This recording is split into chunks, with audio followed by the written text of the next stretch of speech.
Ici Robin de Radio Station Grignon et aujourd'hui, je suis rejoint par Béatrice de l'Écoquartier et du Gramme.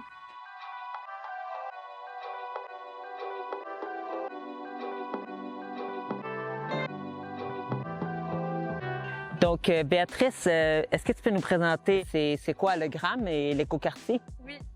Alors, le Gramme, c'est le groupe de recherche et d'action pour un meilleur environnement. Donc, on est un organisme communautaire qui vient de la Chine, originalement, mais qui maintenant est dans le sud-ouest depuis 2 ans. Le Gramme, c'est l'organisme qui est mandataire de l'Écoquartier du sud-ouest en ce moment, depuis 2024.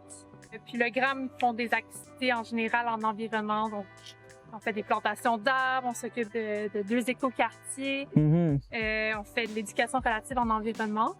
Et particulièrement ici à l'Écoquartier du Sud-Ouest, on fait des activités en agriculture urbaine, en biodiversité et en gestion des matières résiduelles. C'est quoi au juste l'agriculture urbaine que tu mentionnes? L'agriculture urbaine, ben, ça peut prendre plein de formes différentes.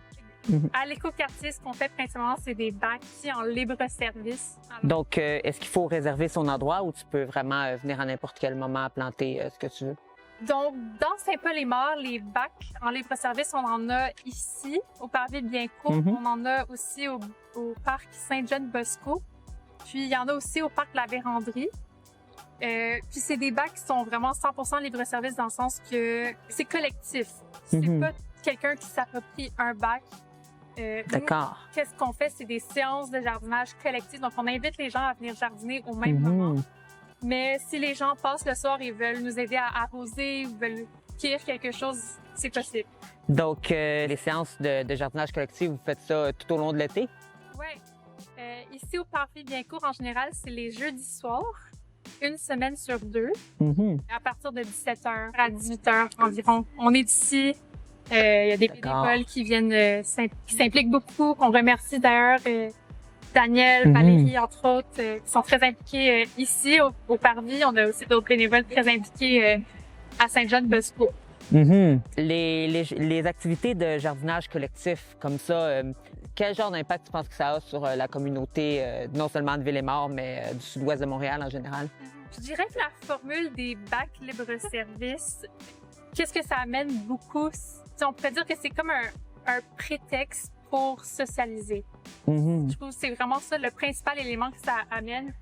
Ici, là, il fait chaud en ce moment, il n'y a pas beaucoup de personnes, mais je vous garantis que le soir, il y a plein de gens qui passent, il y a des familles qui regardent les fleurs, les résidences ici, il y a des personnes de tous les âges qui viennent nous aider, qui viennent entretenir. Donc, c'est vraiment comme un lieu qui permet les échanges, les rencontres entre les gens du quartier. Ça permet aux gens d'avoir un contact avec la nature différent. Ça permet de voir comment certains légumes poussent. C'est ça, je dirais que c'est un peu comme un petit jardin démonstratif. C'est pas très gros, on produit pas beaucoup, mais c'est vraiment un lieu d'apprentissage et d'échange. C'est un espace vraiment communautaire pour socialiser et apprendre sur l'agriculture, comment les plantes poussent. Oui, puis on fait des activités avec différents organismes d'ailleurs. On a des fois des camps de jour qui viennent faire des activités ici, des garderies. Donc, c'est vraiment un lieu pour expérimenter puis apprécier c'est ça, la beauté, les insectes. Il y a plein d'abeilles dans la gastache. Puis, je le mentionne, mais il y a aussi des petits poèmes cachés dans le... Ah ouais? Dans le jardin, oui, ça, c'est vraiment une action qui a été faite par une de nos bénévoles très impliquée. Alors, vous pouvez découvrir aussi le côté artistique. Ben ça, on gâchera pas la surprise, hein? Voilà. Si vous voulez découvrir les poèmes, il va falloir que vous veniez vous-même au jardin collectif ici des...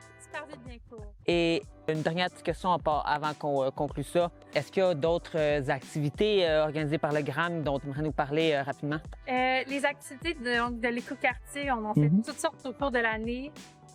C'est du côté plus agriculture urbaine et biodiversité. On va faire, par exemple, des bio-blitz dans le corridor écologique. Donc, on va aller, c'est de repérer ou de comptabiliser soit des insectes, soit cette année, on a fait un spécial lucioles et chauves-souris.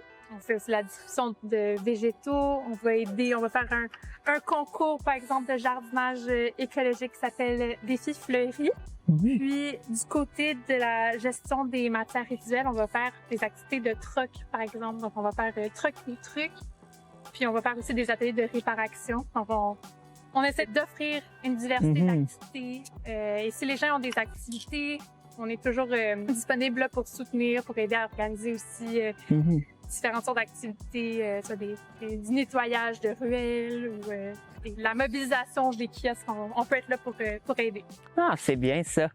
Donc, merci beaucoup d'être venu ici discuter avec nous. Et si vous voulez apprendre sur les plantes et faire un peu de jardinage en communauté, n'hésitez pas à venir ici les jeudis soirs ou n'importe quel jour que vous voulez profiter des beaux petits parcs qu'on a ici à Villemort. Et merci au Gram de nous donner cette opportunité-là. Merci. Et merci à tout le monde qui s'implique dans le jardin de proche ou de loin. Ça fait vraiment une différence. On peut vraiment être fiers du jardin qu'on a cette année.